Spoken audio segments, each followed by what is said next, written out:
Pantas saja presiden bilang pergi sono ke Yaman, karena Jenderal Baliho ini memang benci Yaman. Kalau mahasiswa lagi protes, demo, apa dia bilang?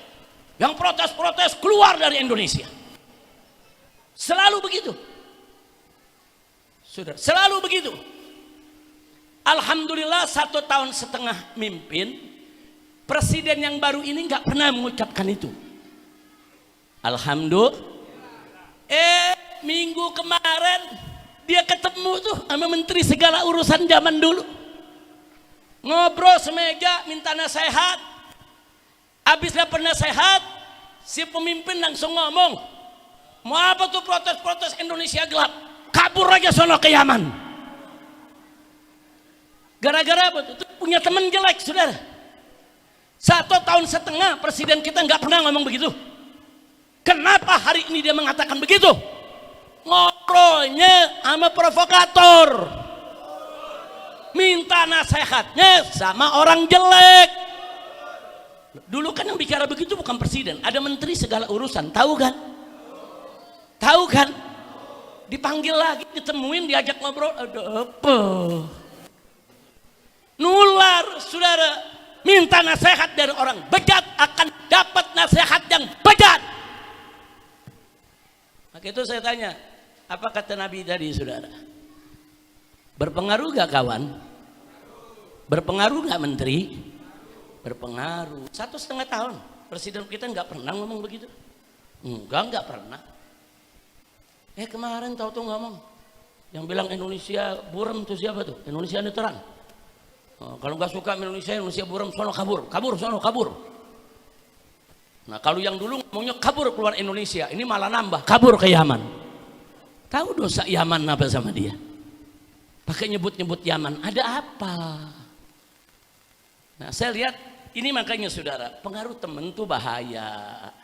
Bapak presiden kalau cari menteri yang bagus, penasehat yang bagus, nanti Bapak presiden juga bicaranya akan bagus, insya Allah. Tapi kalau Bapak presiden ngobrolnya sama menteri segala urusan di rezim yang lalu, saudara, yang banyak ngebohong, yang keras, kasar, arogan, suka ngusir-ngusir orang, ya begini akibatnya, ketularan. Mudah-mudahan itu yang pertama dan terakhir dilakukan presiden kita. Amin ya rabbal alamin. Itu pernyataan jelek, nggak bagus, jahat itu pernyataan, saudara. Saya buktikan yang kedua, saudara. Kalau dulu ada menteri segala urusan nyebut ngusir keluar negeri kalau mau protes-protes. Presiden kita minta nasihat, tahu-tahu ngomongnya sama, pergi ke luar negeri. Nah, kalau mau protes-protes. Nah, sekarang ada tambahan malah, pergi ke Yaman. Nah, dari mana nih kata Yaman keluar, saudara? Ternyata ada sebabnya lagi. Ada Jenderal Baliho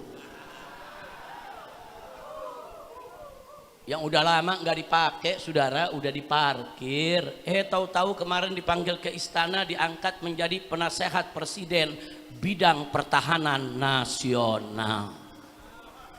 Dilantik lagi, saudara.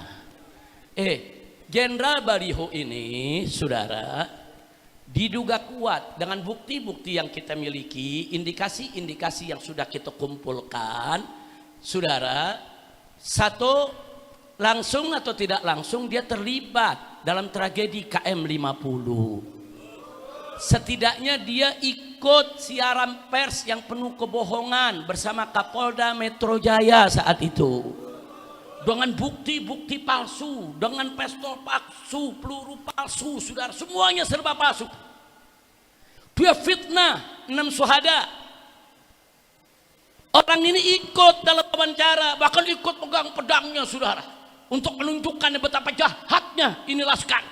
Syuhada pakai senjata menyerang polisi, bohong. Orang ini terlibat. Yang kedua, kita juga sudah punya bukti-bukti, indikasi-indikasi kuat kalau orang ini juga terlibat, saudara, entah itu membina, entah itu membiayai, entah itu mendukung, saudara, dalam gerakan begal nasab. Orang-orang yang terlibat di begal nasab, saudara, seperti laskar setan. Karena caranya didatangi sama orang ini, diberikan pembinaan, diberikan dukungan. Ini orang bermasalah dalam KM 50, dalam urusan adu domba anak bangsa, dalam urusan menghina para habaib. Saudara, kenapa diangkat jadi penasehat presiden? Pantas saja presiden bilang pergi sono ke Yaman, karena Jenderal Baliho ini memang benci Yaman. Jadi saya lihat, oh ini kata Yaman datangnya dari setan ini nih. Berteman sama setan jadi setan. Kira-kira jelas gak? Mudah-mudahan ini yang pertama dan terakhir buat Bapak Presiden. Kita doain biar Bapak Presiden dapat taufik dan hidayah. Tapi kalau Bapak Presiden terus mengulangi, terus ingin menjadikan orang-orang Yaman sebagai musuh, ya kami siap saja Pak. Enggak, kami enggak mundur, kami enggak takut, siapapun akan kami lawan.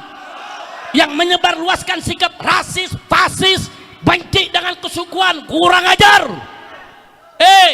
Yaman itu bukan musuh bangsa Indonesia. Wali Songo itu, saudara, dari klan Ba'alwi, ulama Yaman, kakek moyangnya dari Yaman, yang mengislamkan Indonesia, saudara. Habaib, saudara, yang datang mengislamkan Palembang, yang datang mengislamkan Kalimantan, mengislamkan Sulawesi, mengislamkan Maluku, mengislamkan Irian, habaib yang datang dari Yaman. Mestinya kau bersyukur, berterima kasih, bangga kepada keturunan Yaman di negeri ini, saudara. Pakai dihina, mau kabur sono ke Yaman. Kayak jelek betul itu Yaman buat pembuangan, saudara. Apa? Ada yang bilang, Habib, ini Bapak Presiden terpleset. Saya percaya terpleset, tapi kenapa bisa terpleset? Habis ngobrolnya sama orang yang anti Yaman. Bagaimana nggak terpleset? Jadi begitu ngomong, inget tuh udah ke doktrin. Ngobrol di istana sama orang yang anti Yaman. Dijelekin, memang nih Pak, nih orang-orang Yaman bikin ribet aja nih di Indonesia. Tuh Anies juga tuh, oposisi tuh dari Yaman juga tuh Pak. Itu lagi tuh Habib Rizik yang suka protes, tuh dari Yaman juga. Emang nih Yaman kebak nih semuanya Pak. Ingat, jadi lagi ngomongnya bagus, bicara program, saudara.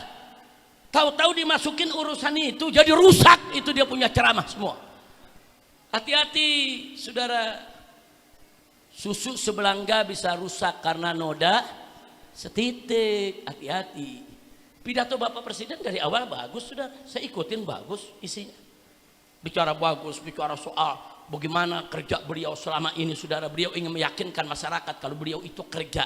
Ujung-ujungnya, kalau yang bilang Indonesia gelap, kabur saja sono ke Yaman. Ada apa dengan Yaman? Jangan, Yaman itu kan negara sahabat. Saat ini, saudara, lebih dari 7.000 anak Indonesia belajar di Yaman. Sekolah di Yaman, tersebar di universitas-universitas di Yaman. Saudara, jangan. Kalaupun di Indonesia ada segelintir orang Yaman, keturunan Yaman yang terlibat korupsi, itu kan segelintir. Ada kok suku lain yang korupsinya nggak tanggung-tanggung. Kenapa nggak disebut? Kenapa nggak diusir ke negerinya? Kok jadi yang dimusuhi Yaman siapa ini pembisiknya? Makanya, saudara, saya udah minta, saudara, kepada FPI maupun ormas-ormas Islam yang lain protes. Jangan diam, protes. Kalau orang-orang bermasalah diangkat oleh presiden, sampaikan protes, sampaikan kalau kita tidak menerima, sampaikan kepada presiden. Dan presiden wajib dengar apa yang menjadi isi hati masyarakat, apa yang menjadi tuntutan masyarakat. Jangan kalau dikritik marah. Jangan kalau dikritik jawab dengan karya. Dikritik jawab dengan kerja. Dikritik jawab dengan kebijakan yang bagus. Itu pemimpin. Bukan dikritik jawab dengan kritik yang lebih pedas. Enggak begitu pemimpin, saudara. Kira-kira jelas tidak? Jelas tidak? Ada yang bilang, ya Habib maklumin, mungkin dia lagi kesal sama Anies Baswedan kali, terlalu banyak ngeritik. Ya kalau kesal sama Anies sebut aja namanya. Hei Anies, saya tidak suka kepada kamu. Kenapa kamu begini? Ini jangan bawa-bawa Yaman. Betul? Betul? Jadi saya mau tanya, yang begini biarkan saudara atau jawab? Atau protes? Atau luruskan? Saya mau tanya, menteri segala urusan di zaman rezim Jokowi, kalau sekarang disingkirkan, setuju tidak? Jenderal Baliho yang terlibat KM 50, saudara, langsung ataupun tidak langsung, dan terlibat dalam operasi begal nasab, mengadu domba habaib dengan kiai. Kiai diadu domba, habaib diadu domba, umat Islam dipecah belah, laskar setan dibentuk, dibina, dibiayai, suruh maju untuk menjadi algojo, membubarkan pengajian-pengajian. Kenapa yang begini diangkat jadi penasehat? Wajib dipecat dan disingkirkan. Betul? Takbir. Makanya saya minta semua nih, mujahid medsos, saudara semuanya, begitu juga Muslim Army, saudara, yaitu kita minta saudara mujahid medsos kita semua bergerak. Jadi kalau yang udah punya salah begitu, bongkar kesalahannya, tunjukkan, minta kepada presiden, berhentikan. Kita sudah sering berikan nasihat, hati-hati, sering. Jadi pemimpin tuh mesti dengar nasihat. Soal nasihat diterima enggak diterima, ada pertimbangan lain, itu terserah. Tapi jangan dinasehati marah, dikritik marah, dikritik bawa-bawa suku orang, enggak boleh.